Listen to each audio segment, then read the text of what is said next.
नमस्कार, मेरा नाम मनोज कुमार है। मैं LIC ऑफ इंडिया में 10 साल से काम कर रहा हूं और आज का जो टॉपिक है फाइनेंशियल प्लानिंग थंब रूल। जैसे अदर डोमेन में कुछ रूल होते हैं, वैसे फाइनेंशियल प्लानिंग में भी कुछ रूल होते हैं। जैसे कि आपने देखा होगा कि आपको अच्छा हेल्थी रहना है तो आपको क्या करना पड़ेगा, आपको अच्छा हेल्थी खाना खाना पड़ेगा और आपको सुबह जॉगिंग के लिए, सैर के लिए जाना पड़ सकता है आपको।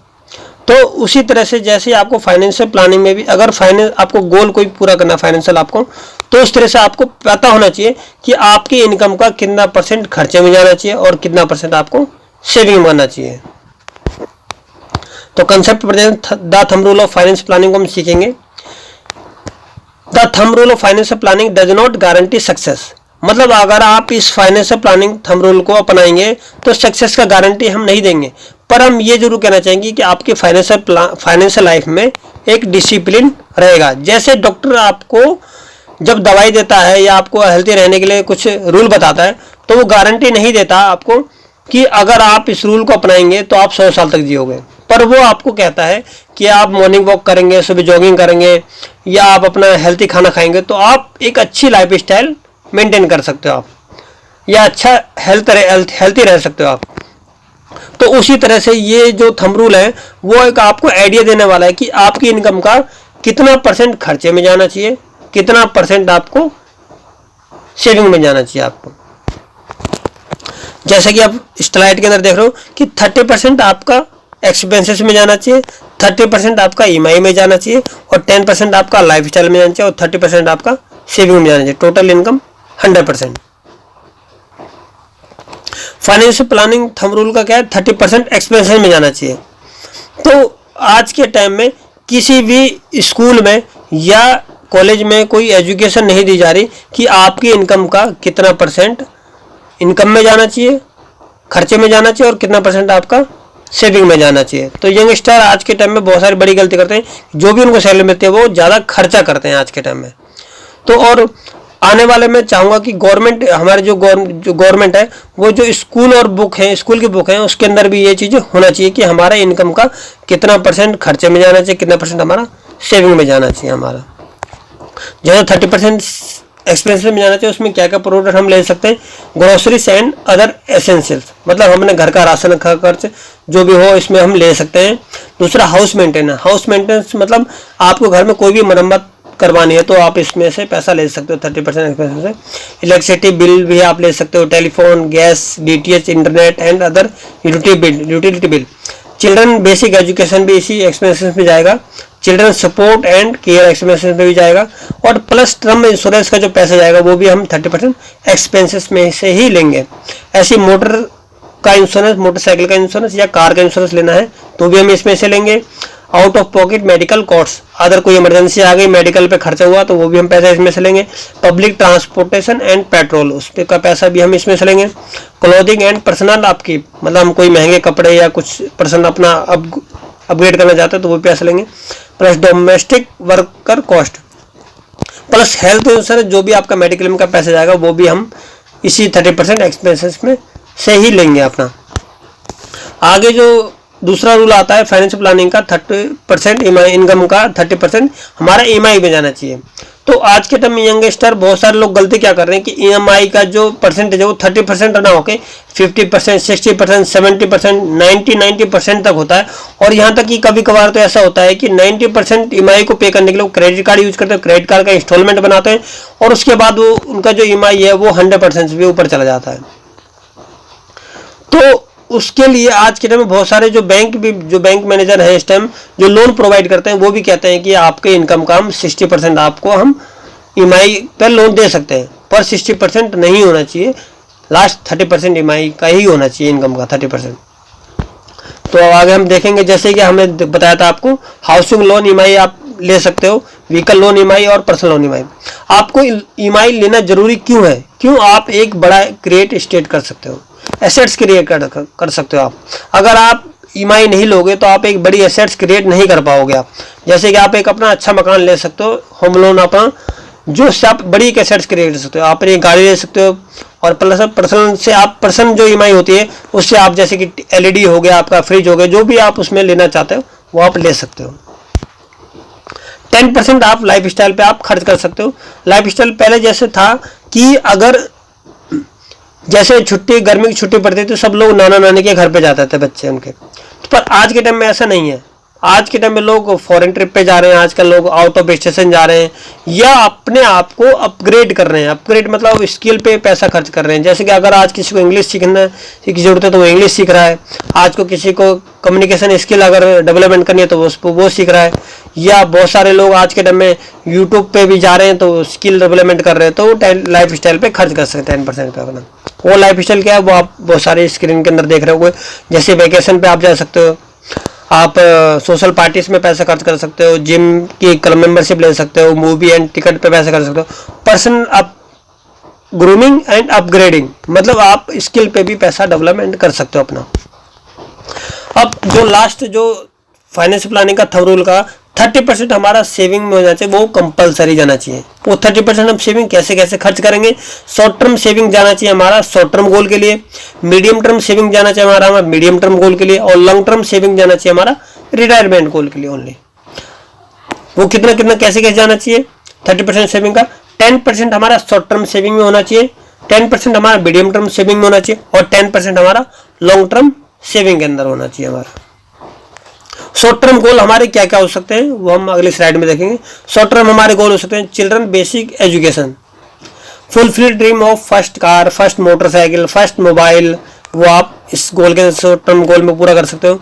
या आप फर्स्ट मकान भी ले सकते हो, अपना एक बढ़िया सुंदर मकान भी ले सकते हो, या फर्स्ट फॉरेन ट्रिप भी आप जा सकते हो। शॉर्ट टर्म गोल कितने टर्म का होना चाहिए? वो मिनिमम और मैक्सिमम ओनली 5 ईयर्स का होना चाहिए, उससे ऊपर नहीं होना चाहिए। उसके अंदर आप क्या क्या प्रोडक्ट ले सकते हो? उसके अंदर आप प्रोडक्ट ले सकते हो शॉर्ट टर्म गोल में। पहला म्यूचुअल फंड ले सकते हो आप, एफडी ले सकते हो, आरडी ले सकते हो, और एलआईसी का मनी बैक प्लान ले सकते हो। पर मेरा मानना है कि आप म्यूचुअल फंड में इन्वेस्ट करिए, क्योंकि वहाँ पे एक अच्छा रिटर्न आता है और 5 साल में एक छोटा छोटा आपका गोल पूरे हो सकते हैं। जैसे कि अगर हम 25 साल पे इन्वेस्ट आपने चालू करा तो आपको 30 साल पे एक अच्छा शॉर्ट टर्म आपका गोल पूरा हो जाएगा। 30 साल पे आपने इन्वेस्ट करा तो आपका 35 साल पे गोल पूरा हो जाएगा। 35 साल पे स्टार्ट करा तो आपने 40 साल पे एक गोल पूरा हो जाएगा। 40 साल पे स्टार्ट करा तो 45 साल पे एक गोल पूरा हो जाएगा। और इसको आप शॉर्ट टर्म गोल को आपको पोस्टपोन नहीं करना है, आपको इसको एंजॉय करना है, आपको शॉर्ट टर्म गोल को, जब भी आप इसके अंदर कंटिन्यू पैसा डालते रहोगे। मीडियम टर्म गोल क्या हो सकते हैं? मीडियम टर्म गोल का हम आगे स्लाइड के अंदर देखेंगे। जैसे मीडियम टर्म हमारा गोल होता है चिल्ड्रन हायर एजुकेशन। किसी को हमें अपने बच्चे को एमबीबीएस डॉक्टर बनाना है, या पायलट बनाना है, या कुछ भी और भी बनाना है उसकी इच्छाओं के हिसाब से, तो हम उसके अंदर हमें पैसा चाहिए बहुत बड़ा। चिल्ड्रन मैरिज, हमें शादी करनी है तो उसके हिसाब से हमें अच्छा पैसा चाहिए। और हमें अपनी कार को अपग्रेड करना है या अपने मकान को अपग्रेड करना है, एक अच्छा घर, अपना सुंदर घर लेना है, तो उसको भी हम मीडियम टर्म गोल के द्वारा पूरा कर सकते हैं। उसकी टर्म कितना हो सकता है? हमारी टर्म मिनिमम 15 टर्म और मैक्सिमम 20। पर जिसके आज के टाइम में बच्चे छोटे हैं, 1 या 2 साल के, तो वो 1-2 साल बढ़ा सकता है इसके अंदर टर्म।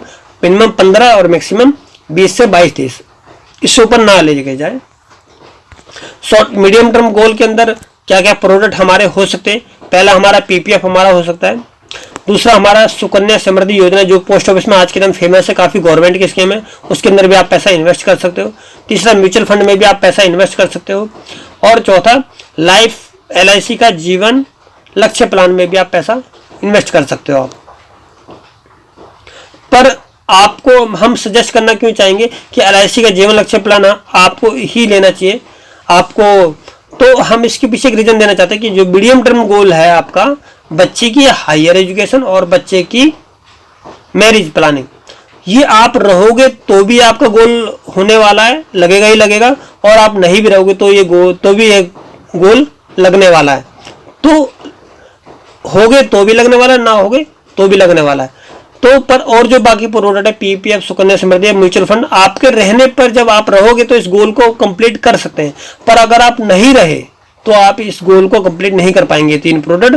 तो मैं चाहूंगा कि जो एलआईसी का जीवन लक्ष्य आपके रहने पे भी गोल को पूरा करेगा और नहीं रहने पर भी गोल को पूरा करेगा, तो आपको मीडियम टर्म गोल के अंदर आपको बिल्कुल एलआईसी के जीवन लक्ष्य प्लान में ही जाना चाहिए आपको। ये मेरा रिकमेंड है आज के टाइम में। लॉन्ग टर्म हमारा गोल्स क्या हो सकते हैं? वो हमारा लॉन्ग टर्म गोल हमारा रिटायरमेंट गोल हो सकता है हमारा, और कोई गोल नहीं होना चाहिए, सिर्फ ओनली रिटायरमेंट गोल। रिटायरमेंट गोल पहले क्या होता था, पहले के लोग 60 साल के लोग रिटायर लेते थे, पर आज की जब युवा पीढ़ी यंग जनरेशन है वो आज के टाइम में जाकर कोई 25 साल का है तो 40 साल पे रिटायरमेंट लेना चाहता है, 45 साल पे, 50 साल पे, 55 साल पे, 60 साल पे कोई जाना नहीं चाहता, बहुत ही कम जाना चाहता है। पर आज भी कोई जाना चाहता है तो वो जा सकता है। रिटायरमेंट की एज क्या होगी वो एज अपने आप खुद डिसाइड करें कि मेरी रिटायरमेंट एज क्या होगी, मैं 55 में ले जाता हूँ, 50 में ले जाता हूँ। जैसे अगर आज किसी की एज 25 साल है तो वो रिटायरमेंट गोल बना सकता है अगले 50 साल पे मैं रिटायर जाता हूँ, मतलब उसके 25 साल हैं तो 25 साल में वो ऐसा प्रोडक्ट यूज करिए जिसमें पैसा डालिए जिससे आप रिटायरमेंट गोल को पूरा कर सकते हो। उसमें क्या क्या प्रोडक्ट आप ले सकते हो, पहला आप नेशनल पेंशन स्कीम ले सकते हो, एनपीएस आप गवर्नमेंट स्कीम है, पीपीएफ गवर्नमेंट की स्कीम है, ये इसमें पैसा इन्वेस्ट करते हो, म्यूचुअल फंड में भी आप पैसा इन्वेस्ट कर सकते हो, एलआईसी का जीवन लाभ प्लान में भी इन्वेस्ट कर सकते हो, एलआईसी का जीवन उमंग प्लान में भी इन्वेस्ट कर सकते हो। पर मैं बताना चाहूंगा आपको कि जो आपका जीवन लाभ प्लान है और जीवन उमंग प्लान का है वो आपके रहने पे भी गोल को पूरा करेगा और नहीं रहने पे भी गोल को पूरा करेगा। जैसे कि अगर आप रहे तो आपको एक बड़ा कॉर्पस बना के देगा, आपको 50 लाख, 1 करोड़, 2 करोड़, 5 करोड़। ऐसे अगर आप नहीं भी रहे तो आपके परिवार को इतना बड़ा कॉर्पस फंड देंगे कि उससे आपके परिवार के रिटायरमेंट गोल पूरा हो जाए आपका। ऐसे एलआईसी का जीवन प्लान है जो आपके रहने पे भी गोल को पूरा करेगा, रहेगा तो आपको क्या क्या मिलेगा, tax free income guaranteed, life time 100 years तक आपको पैसा मिलेगा, प्लस आपका रिस्क कवर भी इंक्रीज होता रहेगा। मतलब आपके तो रहने पे पूरा कर रहा, और नहीं रहने पे क्या होगा, नहीं रहने पर भी आपके परिवार को एक बड़ा फंड क्रिएट बना के देगा आपके परिवार को, जिससे आपके परिवार का लाइफ रिटायरमेंट गोल पूरा हो सके। बाकी आपकी चॉइस है, आप एनपीएस में भी पैसा इन्वेस्ट कर सकते हो, पीपीएफ में भी इन्वेस्ट कर सकते हो और म्यूचुअल फंड में भी इन्वेस्ट कर सकते हो। और ये मैंने एक पूरी पीपीटी का एक बिल्कुल तोड़ है कि आपको कहीं भी जाने की जरूरत नहीं है। पीपीटी को ज़्यादा बार 2-4 बार सुनिए। और उसके बाद ये फाइनेंशियल प्लानिंग का मैंने एक शीट बनाया है कि इसके अंदर आप अपना हिसाब से अपना बना सकते हो या इसको ही एग्जांपल के लिए टांग सकते हो कि आपका कितना % एक्सपेंसेस में जाना चाहिए, कितना % ईएमआई में, कितना % लाइफ स्टाइल में, और शॉर्ट टर्म में आपने क्या क्या प्रोडक्ट लेने चाहिए, कितना टर्म होना चाहिए, क्या क्या जरूरत पड़ने वाली है वो साथ लिख रखा है, मीडियम टर्म भी लिख रखा है, लॉन्ग टर्म भी लिख रखा है। तो उस तरह से आप इस शीट का स्क्रीनशॉट ले सकते हो या मुझे मेरे नंबर पर हाई लिखकर व्हाट्सएप भी मंगा सकते हो आप मुझसे। मेरा नंबर है 9810243020। ये कॉल भी कर सकते हो आप, मुझे व्हाट्सएप भी कर सकते हो। ये हमारा यूट्यूब चैनल है, अगर आपने अभी तक इस चैनल को सब्सक्राइब नहीं करा तो आप इस चैनल को भी सब्सक्राइब कर लीजिए और बेल आइकन पे भी प्रेस कर लीजिए, जिससे आने वाले फ्यूचर में जो भी इंपॉर्टेंट वीडियो होगी वो आपको सबसे पहले मिलेगी। प्लस आप इस वीडियो को अपने दोस्तों रिश्तेदारों को शेयर भी कर सकते हैं अगर आप इस वीडियो को आपको अगर अच्छी लगे तो आपको।